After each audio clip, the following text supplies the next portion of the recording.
Yo guys, what's up? Gimsor here. Another guide for patch 2.6.1. This is going to be the Hoda Barb for pushing. Two things here before we start. My camera is broken at the moment, so that is why there's no video of me. And also, number two, I haven't been specifying this enough in my previous videos. All of these guides that I'm doing are with 800 paragon points put in. So you see over here I'm 2800 paragon, but I'm only utilizing 800 points of paragon.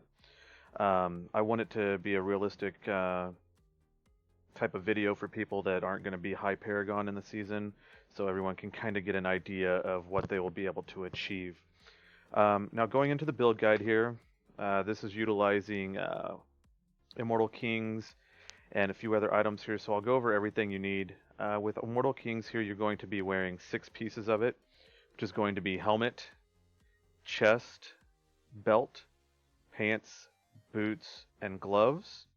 You will be using Fury of the Ancients for your shoulders, Traveler's Pledge for your amulet, Bracers of the First Men for your bracers.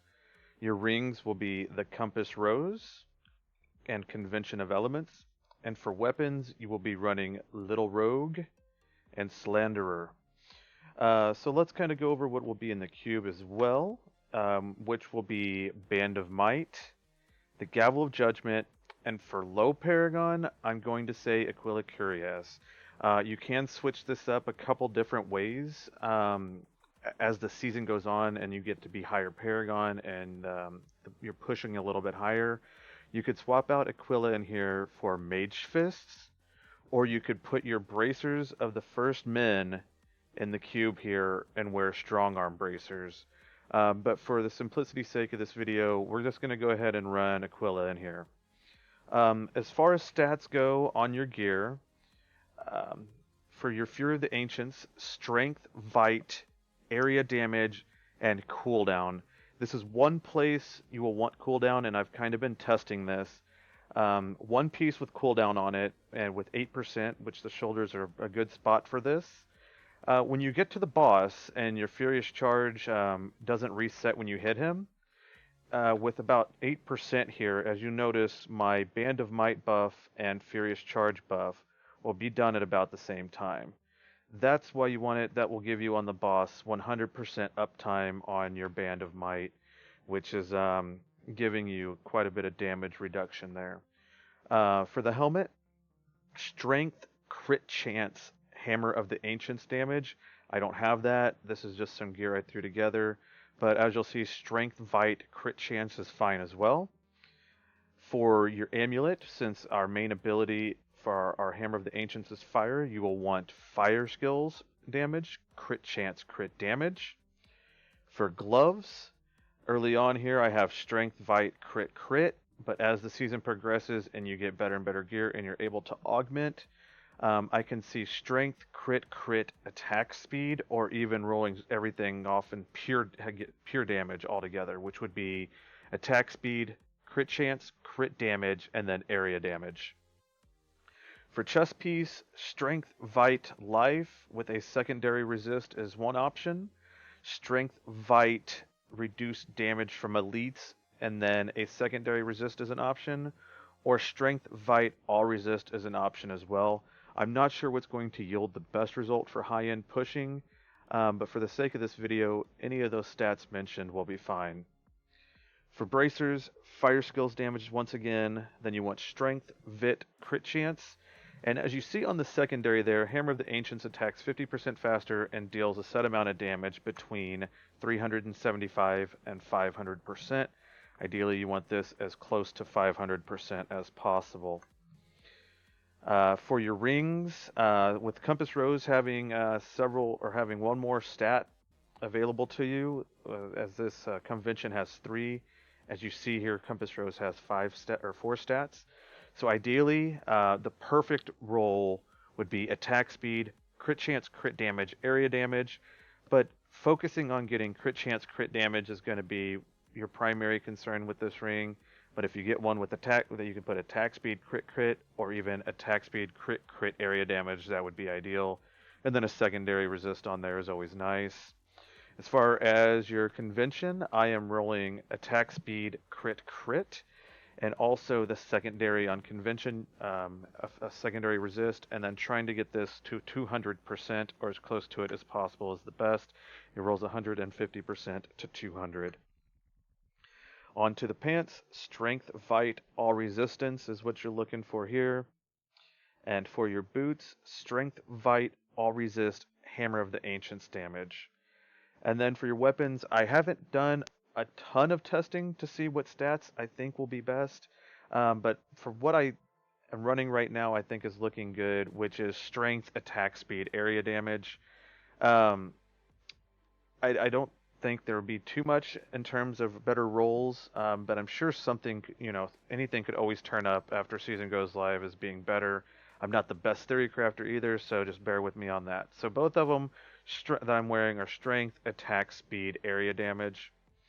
And then the last piece here that I forgot, your belt, you'll be running to run either strength, vite, life per fury spent, or strength, vite, all resistance, life per fury spent.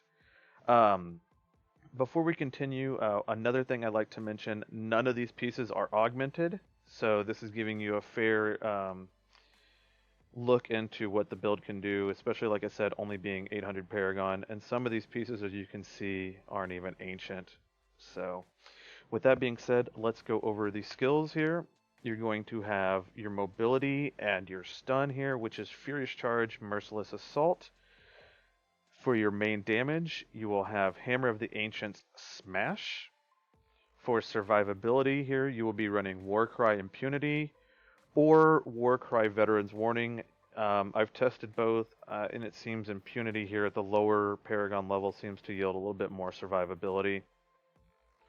For more damage here and splash damage, we're running Battle Rage Bloodshed.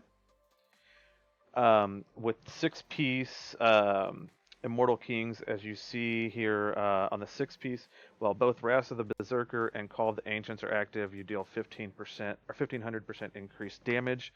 So you'll be running Call of the Ancients, Wrath of the Berserker, and your Call of the Ancients rune for survivability will be Together as One. This splits takes 50% of all damage dealt to you and staggers it to your Ancients. And then for Wrath of the Berserker, pure damage here, you're going to be running Insanity. And then for passive skills, Berserker Rage for the damage, Relentless for damage mitigation, Rampage for damage, and Ruthless for damage. With that being said, also, I don't have an Oculus Ring on my follower, so all of this is going to be purely my damage. So let's go in. I'm going to turn up the music here a little bit, and we're going to do, just for simplicity's sake, we'll do like a 98 GR and give you an idea of how well the build performs. So without any further ado, guys, I'm going to start this up. I'm going to turn up music a little bit, and I'll see you at the end of the rift.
Alright guys, there you go. That's the clear.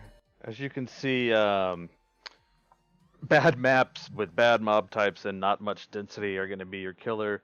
Um, so with that being said, don't let that run discourage you. As you can see, that's still a GR 98 at 800 paragon, not fully ancient, not fully optimized, and no augments. This build I see pushing on live once season goes live next season at the end, probably around 118-ish, I would say, because I think record right now on PTR 112, so probably 115 to 118-ish, I would say, because actually he's not even let's see, is this guy here? So 2675, probably fully augmented, yeah, fully augmented, and 2675 paragon, and that's doing a 112. So I'd say next season you could see people at the end doing 115-ish, somewhere in that range. So, like I said, guys, though this a lot of the issues I was having during this run, there was no density and just really poor mobs. As you saw on the Battlefields map, as soon as I got a bunch of density around me, proccing my pain enhancer, and then proccing, since there's more enemies, you're proccing more of your bloodshed here. So, and then on top of that, you have all your area damage. So that's making a huge difference. So, with that being said, though, I know I did forget to mention, let's see here, what legendary gems you're running. You'll be running a Pain Enhancer, a Stricken, and a Bane of the Trapped. And as you can see here, none of these are ridiculously high ranked. I've got a 95 Trapped, a 101 Stricken, and a 105 Pain Enhancer. Those are all levels you will be able to obtain on a legendary gem within the first week, depending on how hard you're going to be going this season. So nothing that I've shown you here is anywhere near out of the ordinary or hard to achieve. So with that being said, guys, I'm going to conclude this. As always, you'll catch me next season at twitch.tv/GimSoarGaming. You can find me on Twitter at twitter.com/GimSoarGaming. And of course, here on YouTube at youtube.com/GimSoarGaming. If you're watching this guide on Diablo fans, and you have any questions, feel free to drop a comment down below. Same thing on YouTube. And if you guys like this video and you like the guides I'm putting out, feel free to hit that like button and hit that subscribe. And until next time, guys, peace. And I hope you have a good time in Season 12.